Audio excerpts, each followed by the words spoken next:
Hoy leemos el Evangelio según San Lucas, capítulo 19, versículos 45 al 48.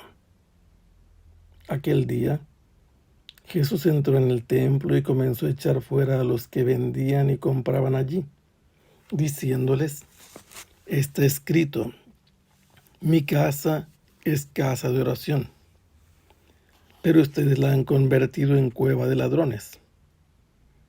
Jesús enseñaba todos los días en el templo. Por su parte, los sumos sacerdotes, los escribas y los jefes del pueblo intentaban matarlo, pero no encontraban cómo hacerlo, porque todo el pueblo estaba pendiente de sus palabras. San Lucas ha insistido constantemente en que Jesús tenía como meta de su viaje la ciudad santa. Así nos ha relatado desde que salió de Jerusalén hasta que llega al lugar indicado. No solo llega a Jerusalén, llega al templo. Y allí Jesús va a permanecer en la ciudad. Y lo que va a hablarnos nos presentará a Jesús junto con su misión, con sus discípulos, lo que se prolongará en el libro de los Hechos de los Apóstoles. También los discípulos permanecerán en el templo. Jesús va a mantenerse en la ciudad enseñando en el templo. A partir de aquí, Jesús manifiesta más abiertamente su misión ante las autoridades. Jesús entró en el templo, no sabemos si llegó hasta allí cabalgando o desmontó en la ciudad en alguna otra parte, pero una vez que llegó a la ciudad se dirigió al templo, y esto hace pensar en una profecía de Malaquías, que cuando viniera el enviado del Señor, lo primero que haría sería entrar en el templo y purificarlo. Jesús, al entrar al templo, empezó a echar fuera a los que vendían y compraban. ¿Quiénes vendían y quiénes compraban? ¿Con qué motivo había venta allí? Los que vendían eran empleados de los sumos sacerdotes y de su gente, y los que compraban acudían aquí para cumplir con sus ofrendas votivas, con sus obligaciones de ofrecer sacrificios de ovejas, de palomas, de bueyes, incluso de harina. Estaban vendiendo en el interior de la zona sagrada, pero había en el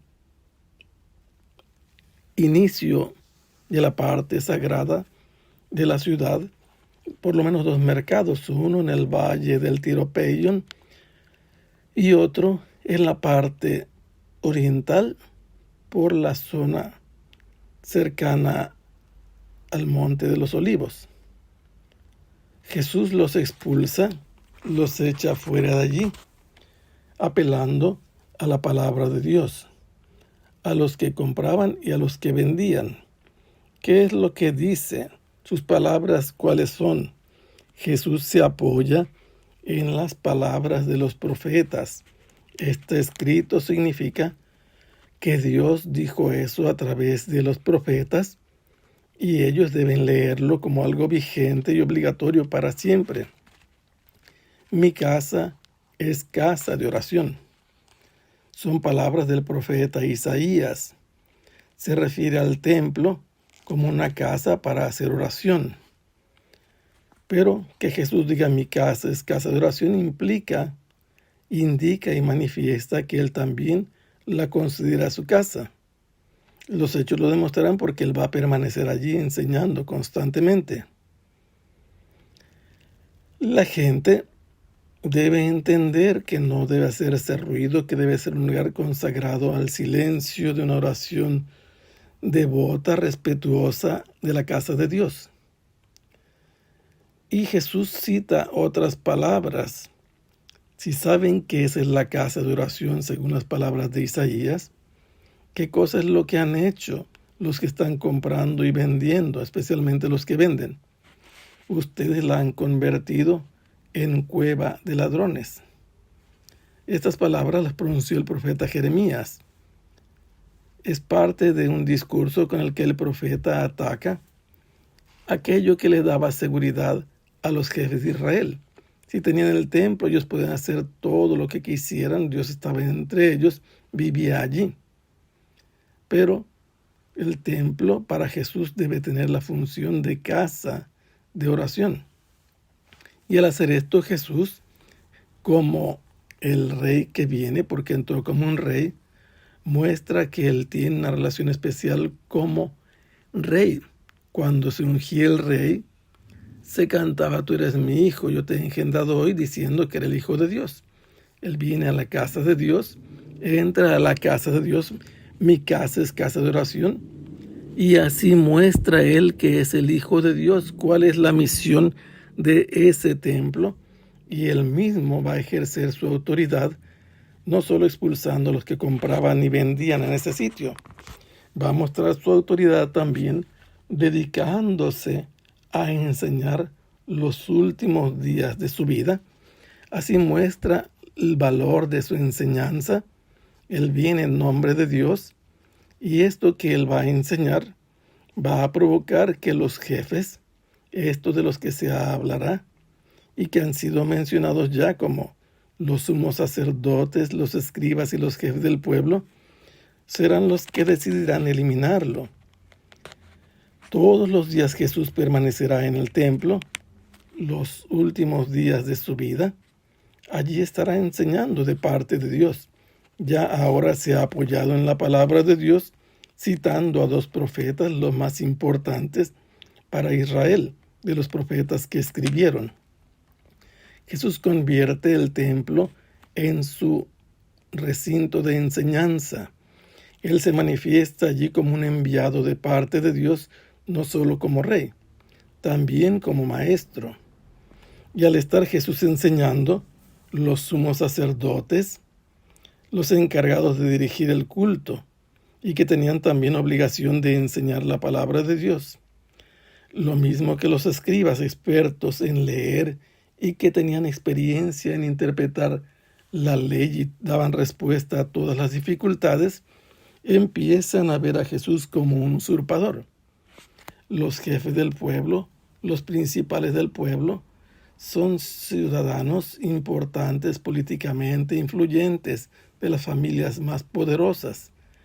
Y estos, junto con los escribas y los sumos sacerdotes, son parte del Sanedrín, de los que gobiernan el pueblo, y están decididos ya a eliminar a Jesús. Ellos quieren un motivo que justifique su eliminación, y están buscándolo por todas las partes posibles.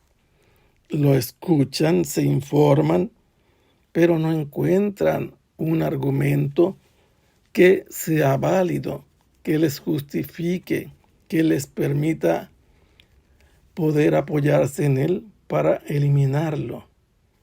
Más todavía resultaba difícil porque toda la gente, pero no se habla de gente anónimamente, se utiliza la palabra laos, que significa pueblo. El pueblo es el pueblo sagrado, es el pueblo elegido. Y este pueblo que ha venido a celebrar la fiesta viene como pueblo de Dios. Y como pueblo de Dios escucha la instrucción de Jesús. Y se presenta así la situación real de los últimos días de Jesús. Lo ven con simpatía. Él ejerce su autoridad por medio de la enseñanza, pero no encuentran en sus palabras un solo motivo los que quieren eliminarlo para poder tener una causa de eliminación. Están pendientes, igual que todos los demás, de lo que Jesús dice, pero no encuentran ninguna razón que pueda aludirse para eliminarlo. Lo cierto es que Jesús ya lo había dicho. A los fariseos no conviene que un profeta muera fuera de Jerusalén. Y lo que Jesús está haciendo es actuar también como profeta, que habla en nombre de Dios y por eso va a morir en Jerusalén, aunque no es solo un profeta, es el Hijo de Dios que ha enviado Dios como Rey a traerles la paz, que ellos rechazarán. Que el Señor los bendiga. Hasta pronto. Sea alabado el Santísimo Sacramento.